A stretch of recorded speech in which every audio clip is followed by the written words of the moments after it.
So you think you have a good idea for a book, but you don't know what to do with that idea or how to execute it. Today, I'm going to give you the 4 brainstorming steps that I complete before starting the first draft of a new book.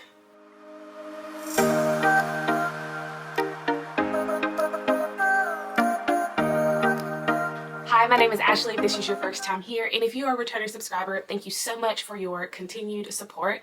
I'm finally at a place where I'm ready to begin planning and plotting a new book. It's something completely different that's been on my heart and for quite some time now. But in this video, I want to walk you through the steps that I take in order to prepare for the very first draft. Small disclaimer, this is my process. What works for me may not work for everybody else, so take what resonates with you and leave the rest. Now let's hop into what I'm calling the brainstorming phase of my writing process. So the first step that I take is I pick my content hub, and let me explain what I mean by that.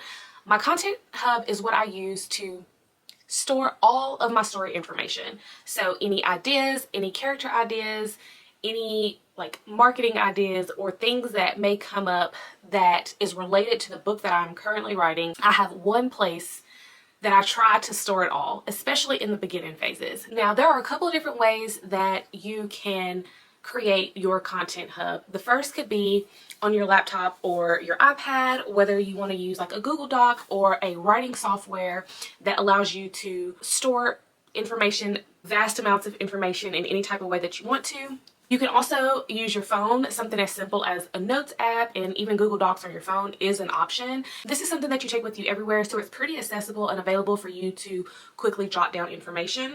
I am old school, and I personally like to use the good old-fashioned notebook. So when it's time for me to start a new project, I will typically pick out a notebook. I keep a collection of them, and I make that my storybook. This is the notebook that I'm actually using right now to plot my latest book.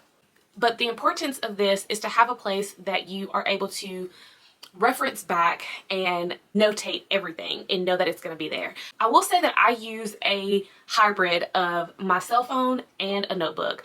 I tend to make designated time to sit and write in the notebook and capture ideas and try to pull ideas in. But also if I'm out and about with the family or with my husband or just, at work doing whatever, I will typically have a note section that is specifically for the book that I'm currently planning or plotting, and I will put my information in the notes, but I will always transfer it from my notes section in my phone to this notebook so that all of my information is in one place. I promise this is important for whenever you get out of this brainstorming phase, but to have a content hub of everything is going to be extremely helpful in the long run.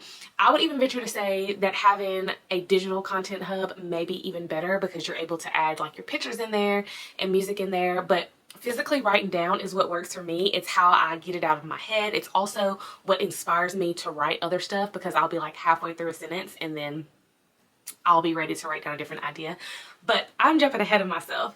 Once you have figured out where you want to store your information or how you want to store your content information, then you can move on to the next step, and that is writing down all of your ideas. Now, for me, when I get the idea of a new story, I typically see a scene play out in my head. I'll be listening to music or watching a movie or at an event, watching a football game, and I have had ideas come to me. I typically always jot those ideas down on my phone and just have it, but every once in a while there's an idea that sticks. And once an idea has stuck, that's when I create my content hub, and then I start writing down every single idea that I have up until that point. The scene idea that popped up in my head that inspired the story, and then anything that may have come during the time of me writing down the idea in my phone. The main purpose of this step for me, transferring that idea down on paper or in my content hub, is to open the creativity for that story. It almost acts as a green light to an idea to say, okay, I'm serious about this idea. I want to continue pursuing it and plotting and prepping to write this story. And allow yourself to daydream, where could the story go? What ideas immediately pop into your head when you think about the story idea that you have? What scenes pop into your head?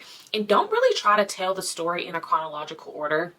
If you have a scene that pops into your head that may not happen until the middle of the story or the end of the story for that matter, write it down. It doesn't matter about organization at this stage. What matters is getting all of the ideas out of your head. So what I have done in the past is I go into my phone where I have my list of book ideas. I will take that idea, transfer it into my content hub, and then I will set aside time to just think about, does other scene ideas come up? Does different locations come up? Does setting come up? Does a theme of the story come up? And I just write down as much information as I possibly can. But the goal is to open up your creativity, allow yourself to dream and imagine what could happen, you know, with this story if you keep putting that energy into it. If you are interested in seeing another video about how I organize all of the information that I put into my content hub, leave me a comment below and let me know, and I will get working on another video for you. So the next step, similar to writing down all your scene ideas, in this step, you're going to start building your character. And the purpose of this exercise is to really begin to know your character. Now for me, I start with the scenes. I usually am able to see the scenes and see what's happening before I can really zero in and narrow down anything about the characters, which is crazy. But typically when I spend time focusing on the characters, whether that's looking at different inspirations or filling out a character worksheet or doing the character therapy, I start to see how the character is going to interact in the scenes that I've already wrote down or the scenes that I have ideas for. Whenever you learn more about your characters, that helps you understand how the character is going to interact in the scene that you place them in. And personally for me, it's important to have a story that is character driven and not the character being driven by the plot. And you can't do that if you don't know who your characters are, what they stand for, what their personalities are. I take this time to really get to know my characters and understand them. Like I mentioned before, there are so many like character worksheets that you can do. There are character therapy sessions to get in the mind state of the character and really understand how they are going to live in the story, live in the world that you are building around them. And then once you have built your main character, you have your scenes, the next thing that I do is I create a Pinterest board and I create a playlist. Now, this is my favorite part personally because you start getting the visuals. So typically what I will do is I will create a secret Pinterest board. And within Pinterest, I will search and look up different ideas that are directly related to my story. I will look at setting ideas. I will look at ideas for characters, main characters, what they look like. Is this a fantasy world? Do they live in a cottage? Do they live in a mansion? Do they live, you know, out in the country? Do they live in a big city?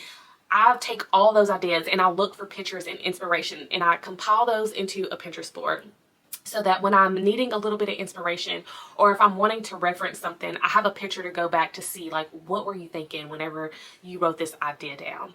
Now, when it comes to the music side of things, I'm not somebody who can write with music, but what I do like to do is create a playlist and I title it based on whatever my project name is.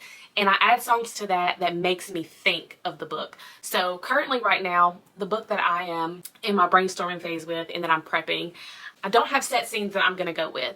So if I'm listening to music or if I hear a song and it makes me think of that book or it makes me think of the characters, then I will add that song to my project playlist so that whenever it comes time to sit down and write this first draft, I can listen to that music during the day or while I'm in the car when I know I'm getting close to sitting down and trying to make the story come to life. So make the playlist, make the Pinterest board, feed your inspiration, feed your creativity. That's what all of this is about. I just want to summarize the 4 steps that I take to prepare myself for going into the first draft of a new book. First things first, I determine my content hub, where I'm going to hold all of my information and how I'm going to store it and have a nice reference point to go back to.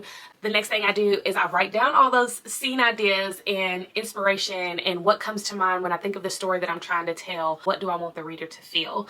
And then I start working on my characters, building the characters, getting to know them and understand them so that I know how they are going to think when it's time to start piecing my scenes together.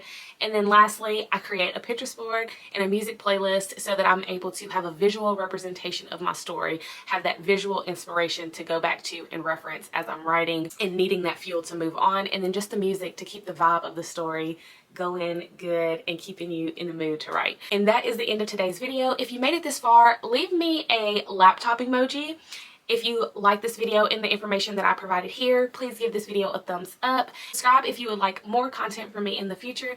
And if you think anybody else can benefit from the information I provided in this video, please make sure you share. I will see you all in the next one. Bye!